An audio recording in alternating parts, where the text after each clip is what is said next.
Hello everyone, welcome to Simplex Prep. In this video, we'll understand why economic growth does not always lead to development by looking at its determinants, limitations, and the challenges countries face. Towards the end of the video, I'll give you exam-oriented MCQs based on today's concepts, so stay till the end. Now, let's start with determinants of economic growth and development. Economic growth and economic development do not happen automatically. They depend on certain determinants. On the economic side, capital, labor, and technology help increase production. But for development, social factors like health, education, and strong institutions are equally important. UPSC often creates a trap here. High capital investment does not automatically lead to development, and the technology without skilled workers does not result in inclusive growth. These determinants are closely linked with human capital formation and also help explain the problem of jobless growth. The key takeaway is simple. Growth needs both economic inputs and social foundations to translate into development. Now, let's discuss about the importance of economic growth. Economic growth is important because it increases a country's national income. Higher income gives the government more resources to spend on welfare, infrastructure, and public services.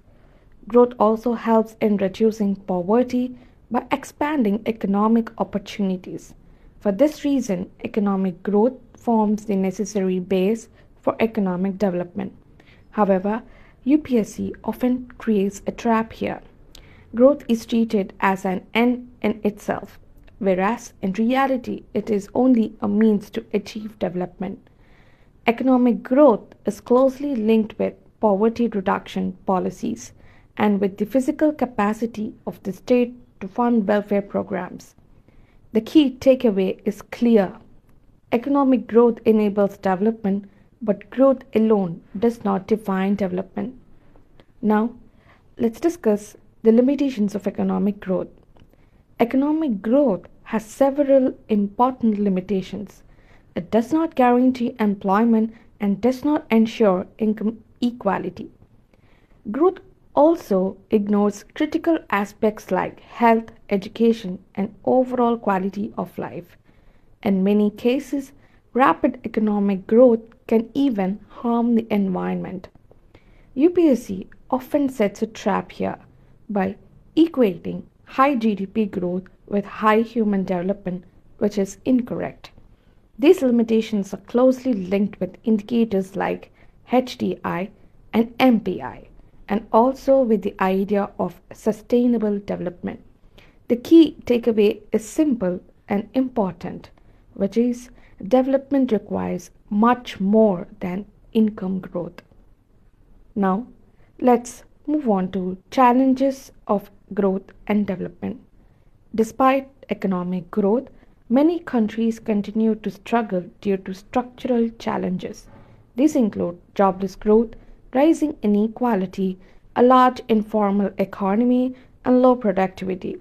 UPSC often confuses aspirants by assuming that economic reforms alone can solve these problems.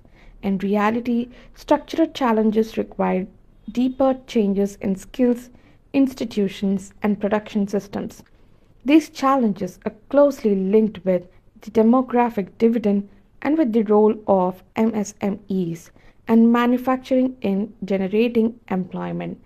The key takeaway is important, which is India's real challenge is the quality of growth, not growth alone.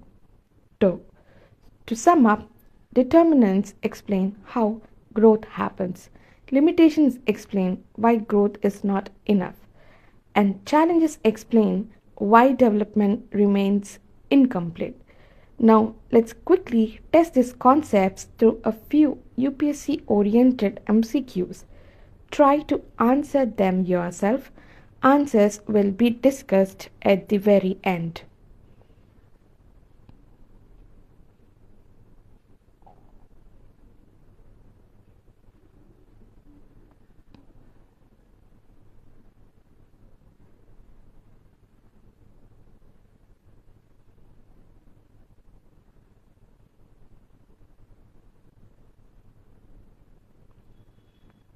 Now, let's quickly look at the answers.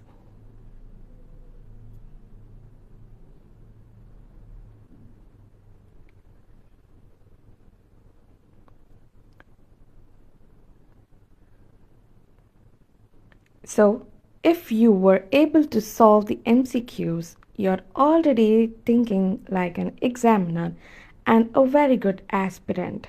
In the next video, we will clearly understand upcoming concepts like jobless growth and all. Thank you for watching and follow Simplex Prep for clear exam-oriented concepts.